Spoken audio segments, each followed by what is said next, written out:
السلام عليكم، كي دايرين؟ اش اخباركم؟ كنتمنى تكونوا كلكم بخير وعلى خير وانتم كتسمعوا لهاد القصه المأساويه الحزينه واللي كتألم للاسف.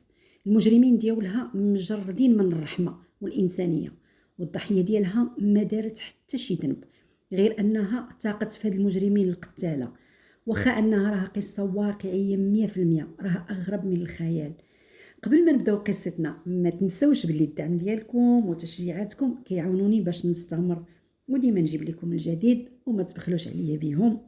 وشكرا. ونبداو على بركه الله القصه ديالنا. القصه ديالنا غتدينا لمصر، وبالضبط للقاهره، في مدينه الناصر. في واحد الحي من هاد المدينه كانت كتسكن واحد الزوجه سميتها نانيس مع الزوج ديالها المهندس كمال. نانيس وكمال عندهم جوج وليدات، كاينه هدير بنيته عندها 5 سنين واناس عنده عامين. نانيس وكمال كانوا عايشين حياه هادئه ومستقره ومحترمين روسهم، وحتى الحي اللي هم ساكنين فيه كلشي كيحترمهم، كلشي كيعرفهم، الناس داخلين سوق راسهم. في واحد النهار غيتفق نانيس وكمال باش بغاو يصبغوا الدار ديالهم وغيديروا فيها شي اصلاحات. بعد ما غيتفاهموا هو ومراته على اللون اللي غيديروه، كما قلت لكم على الاصلاحات كامله، اتفقوا على كل شيء اللي خاص للدار. وحيت كمال ما كانش كيعرف حتى شي معلم، غيسول واحد الجار ديالو اللي غيوريه فين غادي يقدر يلقى المعلمين اللي غيخدموا ليه الدار ديالو. وبالفعل غيمشي كمال عند هذوك المعلمين اللي غيصاوبوا هذا الشيء كامل، واتفق معاهم باللي خصهم يجيو يشوفوا الدار ويتفاهموا على الثمن وياخذوا العبار ديال كل شيء اللي خصهم. وداكشي اللي كان غيجيو المعلمين للدار كانوا 3 ديال الشباب، جوج خوت اللي هما محمد علوان عنده 22 سنه، وسيد علوان الخوت بيان سور عنده 26 عام. وكان خدام معاهم ولد خالتهم اللي كان سميتو خورشيد واللي كان في عمره 24 عام. وكان هاد ولد خالتهم هو العقل المدبر ديال هاد الجريمه كامله. نرجعوا لدار كمال ونانيس. بعد ما جاو هاد المعلمين وشافوا الدار، بعد ما اتفق كمال مع المعلمين على كل شيء، كمال غيطلب من مراته باش تجيب للمعلمين الفلوس. نانيس غتوجه مباشره لبيت النعاس ديالهم وغتجيب الفلوس اللي خصهم يعطيو لهذوك المعلمين. غياخذوا المعلمين هذيك لافونس وغيمشيو في حالهم. هنا وهما خارجين المعلمين فهموا باللي كمال ونانيس ناس لاباس عليهم وعندهم الفلوس كثيره وغير محطوطه في الدار. وحيت هاد المعلمين كانوا خدامين يعني على باب الله، كانوا يلا كيسترزقوا الله، مره يخدموا مره ما يخدموش، كانوا فقراء بزاف، كيخدموا يعني باليوميه، يعني اي بريكول دبروا عليه كيتخلصوا فيه نفس النهار، والغد خصهم يقلبوا عاوتاني على بريكول واحد اخر. هادشي باش كانوا كيعيشوا. غيوصل النهار اللي خصهم يبداو فيه العبار ديالهم ويشوفوا شحال غيخصهم ديال السلعه. في هذاك الصباح كمال غيفيق هو ومراته ووليداتهم، غتوجد نانيس فطورهم، غيفطروا. وكمال قبل ما يخرج من الدار غيفهم نانيس باللي المعلمين راهم غاديين يجيو اليوم باش يشوفوا داكشي اللي خصهم باش يتوكلوا على الله ويبداو الخدمه. غيخرج كمال لخدمته وغتبقى نانيس مع وليداتها هدير واناس في الدار. غتجمع نانيس الدار ديالها وغتطرفها حيت دارت بحساب المعلمين راهم غاديين يجيو. غتوصل بالضبط 10:30 ديال الصباح. نانيس كتسمع لا سونيت في الباب. ملي غتفتح غتلقى جوج ديال المعلمين جاو، ولكن ما جابوش الماتيريال باش يبداو الخدمه. غيفهموها بلي راهم نساو شي حاجه ما عبروهاش وباغيين يزيدوا يشوفوا الدار مزيان. وبيان سور غتدخلهم نانيس بشكل عادي، ديجا راه كمال فهمها بلي راهم غاديين يجيو. غيدخلوا المعلمين اللي كانوا محمد خورشيد اللي هو ولد خالتهم، وكان سيد علوان. وخلاو محمد علوان بقى تحت العماره، بقى حادي كمال خافوا لا يرجع، يعني بقى مأمن ليهم البلاصه والمكان. نانيس ملي دخلات المعلمين غتقول لهم انا غنوجد لكم الفطور على ما خديتوا العبار ديالكم وشفتوا كاع داكشي اللي خصكم. غتدخل نانيس الكوزينه والوليدات ديالها كانوا في الصالون كيلعبوا. شويه غيدخل محمد خورشيد ولد خالتهم وغيبقى يخنق في نانيس، وهي مسكينه كتغوت وكتقول ليه غير خليني حيه، ما تقتلنيش وخذ اللي بغيتي. ولكن المجرم عدو الله ما رحمهاش. في الوقت اللي هو كيخنق فيها غيدخل سيد علوان وغيضربها بالموس في كرشها. وغطيح مسكينه جثه هامده. في هاد اللحظه غيسمعوا الباب كيصوني، عرفوه باللي راه صاحبهم. كيف غيفتحوا غيلقاوه محمد علوان. طلع لعندهم، حيت قبل ما يطلعوا قالوا ليه ما تبقاش مطول الوقفه تحت العماره باش ما تجيبش لينا، ما يشوفوكش الناس وما تجيبش لينا الشبهات. داكشي اللي كان. غيوصل عليهم، غادي يدخل، غيلقى نانيس ميته وغارقه في الدمايات في الكوزينه، وغيبداو يحيدوا ليها كل شيء. داك الذهب اللي كانت لابساه، لي زاكسيسوار ديالها كانوا طوينكات، كانوا براسليات، كانوا اللي هادشي كانوا شافوه من اللي دخلوا المره الاولى، وعرفوا بلي الناس راه لاباس عليهم حيت السيده لابسه الذهب وحيت الدار كانت مفرشه مزيان. ومن بعد غيدخلوا مباشره لبيت النعاس اللي جابت منه نانيس المره الاولى الفلوس لافونس اللي عطاتهم، حيت عارفين راه تماك فين حاط كمال ونانيس الفلوس. بقاو كيقلبوا وكيرونوا في الدنيا كامله.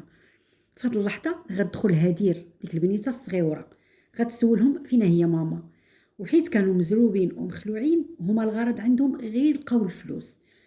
غيجاوبها واحد فيهم غيقول لها ماما راه في الكوزينه.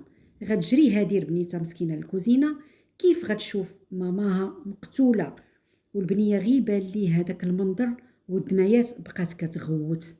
هو يدخل عليها واحد فيهم وياخد الشال ديال ماماها ويخنقها، وصحابو الاخرين باقي مكملين التقلاب على الفلوس.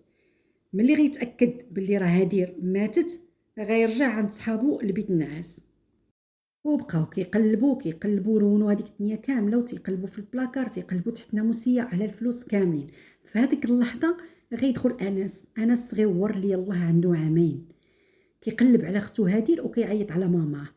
غيشدوا محمد علوان، وحيت صدعهم بزاف غادي يخشيه في الماريو. وهذا الشيء كامل ومازال الاخرين كيقلبوا على الفلوس. الوليد انس تخنق في الماريو وجاتو الظلمه، حاجه طبيعيه، مسكين وليد صغيور. بقى مسكين كيغوت وكيبكي.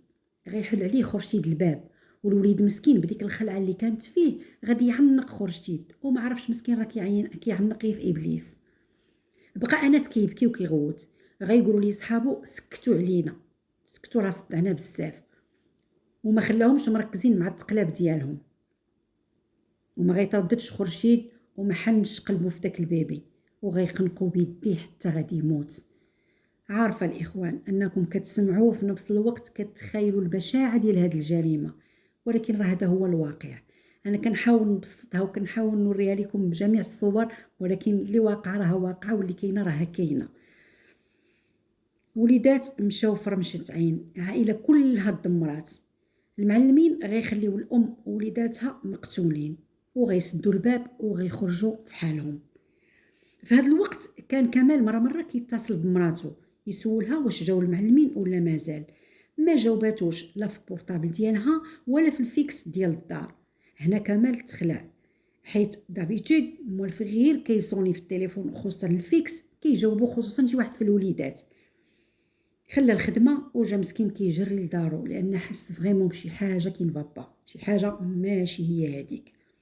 غيرجع كمال للدار، غيلقى مسكين هذيك المجزاره، المراه مقتوله في الكوزينه، البنيته مرميه حداها، الوليد في بيت النعاس، وكل شيء مقتول والحاله حاله الله.